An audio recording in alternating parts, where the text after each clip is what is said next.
Hi, it's Rachael. It's summer solstice today. I've got a bouquet of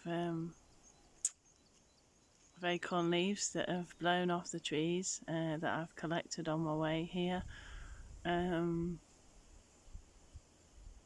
I've been at home. I've done a meditation for the Wonderland Festival, and I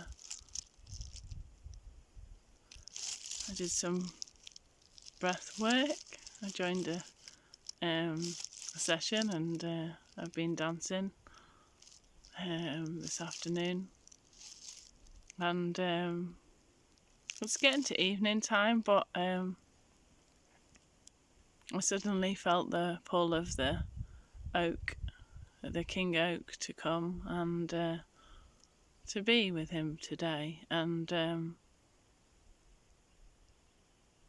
it's quite funny because as I was walking, I remembered last year we did a Strength of the Oak retreat, and it was about discovering the softness in your strength and the strength in your softness. And I've been reminded of that retreat again today, and we did a lovely crowning ceremony, and it was a really beautiful retreat actually, and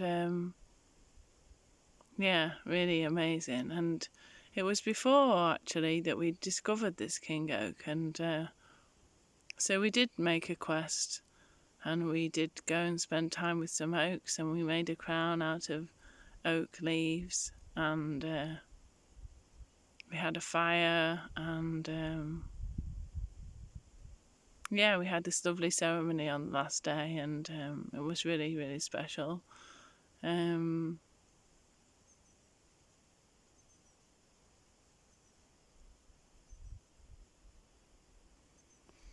Really special actually, and I think in a lot of ways, I was really guided to offer the ceremony and to do what we did, and like intuitively, but it feels like now I know that there's the queen oak in the garden and the king oak over here, that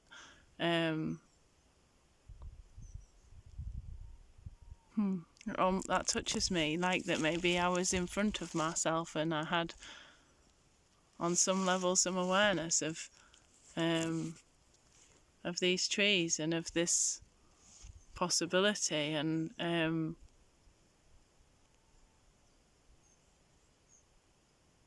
just how amazing that is, really, that here we are, all the work that I've been doing and the conversations I've been having with the king and the queen, and how they feel like they do rule this land, this space, and they do have a lot to teach us about strength and about softness, and it seems now more than ever, a year on from that retreat, that those qualities are really important. The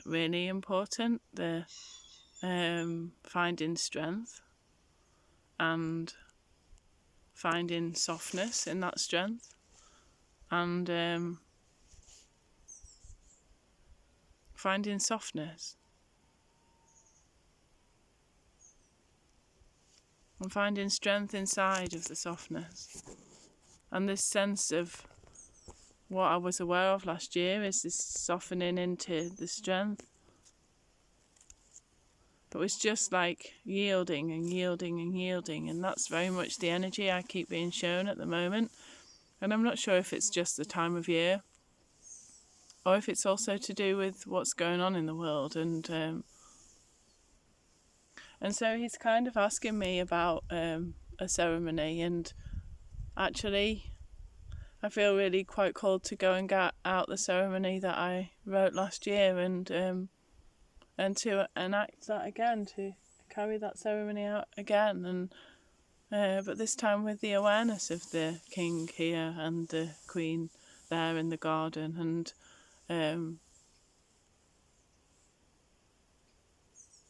it's like I don't really know how to say that, but we can do it for real this time. I mean, it was for real because we did the ceremony and it opened us in a different way, all of us, and it was beautiful, and it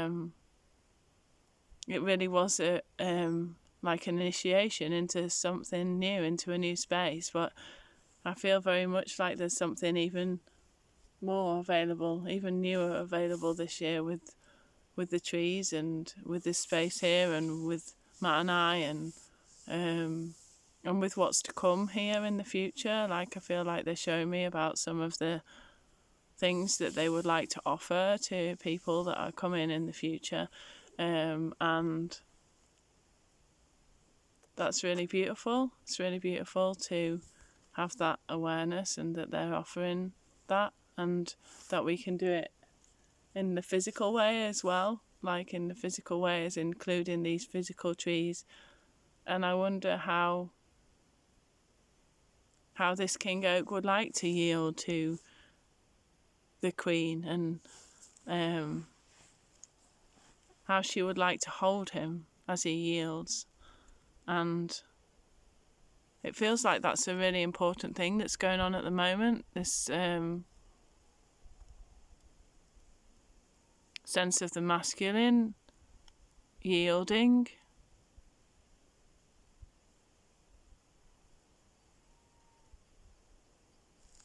And at solstice time, that's what happens. The Oak King yields and dies to be reborn and is transformed. And there's just this sense of how nature yields into each other and into itself and continues this birthing process with and of itself and with and of the planet. Like, everything's newly born all the time, and we've created this artificial environment that doesn't feel like it's newly born all the time, that doesn't feel like it's ever changing, and yet that's not the truth of the matter. That's not the truth of the matter at all. Like, everything's ever changing, and the ability to die and to yield and to ourselves and to be reborn in this way is such a gift. And it feels like it's really important, because as things seem like they're speeding up and changing quicker and different, there's more availability of different possibilities, that there's going to need to be this sort of dying and rebirthing cycle really quickly. And actually, I think that when we get used to it, we can do it effortlessly, quickly, and move through it, like in minutes or hours or days. There's just a sense of, oh yeah, it's time to die into myself and to set sail for myself. And like that, for me, that's exciting. There's an excitement of, yeah, I can keep dying and being reborn. And in the dying, we let go of our connection and attachment to everything, because we have to go totally inward. And in that going inward and sort of withdrawing our connections to everything and dying and being reborn, we get to emerge and be newly born and see everything from a space of wonder, newly born and newly alive, and really recognise the life, the beauty, the magnificence. And it's like each time we do that, we can have new eyes again, like we can see anew again. And there's a different possibility available in that, I feel. A different possibility for the way that we create the planet without holding on and attaching to the way things were and to the past, and being able to start with a blank canvas each day, each moment. Like, how would we like to live today? How would we like to live on the planet? How would we like to have our relationships? How would we, there's, with a blank canvas each time we re-emerge, we ask those questions. Okay, how do I want to do business? How do I want to earn money? How, because we've gone into a space where we've assumed that the future will be like the past. And now we're holding on to the past because we're afraid of letting it go, because it's been the same for such a long time. But that's not the nature of nature. The nature of nature is that it changes all the time, and when we get used to this nature of nature, I think we're just going to love it. It's like, it's much easier than trying to recreate the future from the past all the time. It's just about being present and birthing whatever comes today. And yeah, it'll look different and it'll feel different and it'll be different, but it won't be different at all, because it's like it's what we've known all along. It's what we've known, and then we've created this artificial way that looks fixed arbitrarily. I think that's how you say it. But it's not the nature of it. It's not the nature of humans. It's not the nature of nature, and it's not the nature of life. And when we stop holding life back, it's like we've put this big dam in place to stop life from flowing into us and into life, into itself.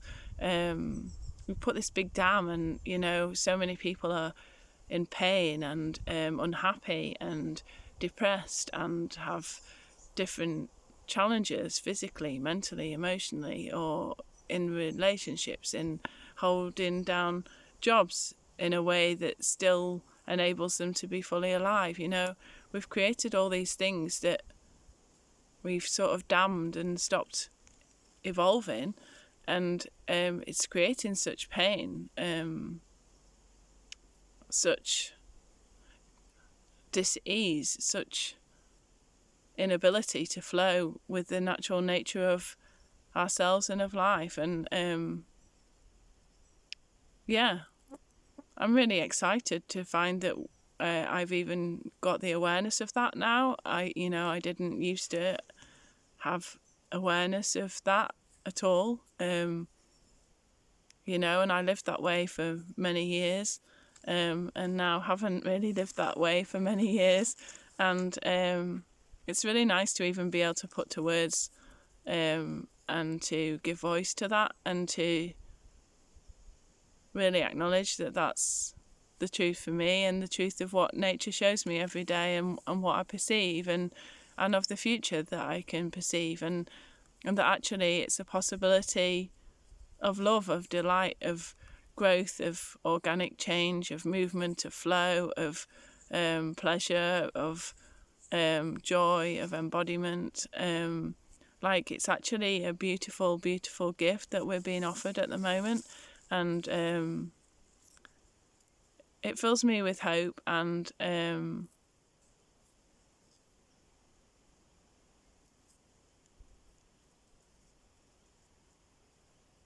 bliss, really, that we can move towards that, and we can create that, and actually that we already are, like here in Galloway, in our space. That's exactly what we've been creating and are creating, and more that's exactly how we are living, and it's perfect and it's amazing. And I think that I probably look younger, and we're well, and it suits us because we're living freely, and we're following the rhythm of the land and of nature and of life and of ourselves, and that's all that's required, really. That's all that's required. And when we allow it, it becomes normal, and it becomes ease, and it becomes the most pleasurable thing in the world. So it does. It really does.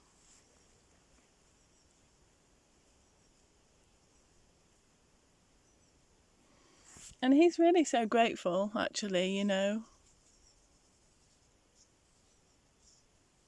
He's so grateful to be so included and to be able to contribute, and that we're coming to this wisdom, and it's going to make life easier for the trees too. Definitely a lot easier for the trees and the plants and the animals, and for the future. Yeah, for all of us. So here's to that, and happy solstice, enjoy, and she'll maybe be going home to make some kind of oak crown, and maybe a flower one too, and carry out some kind of ceremony, and initiation really into a chapter, a new phase, and into being born again.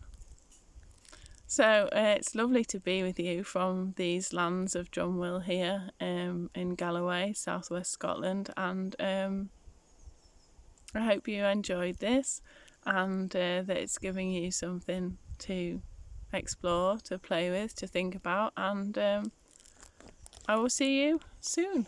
Bye for now.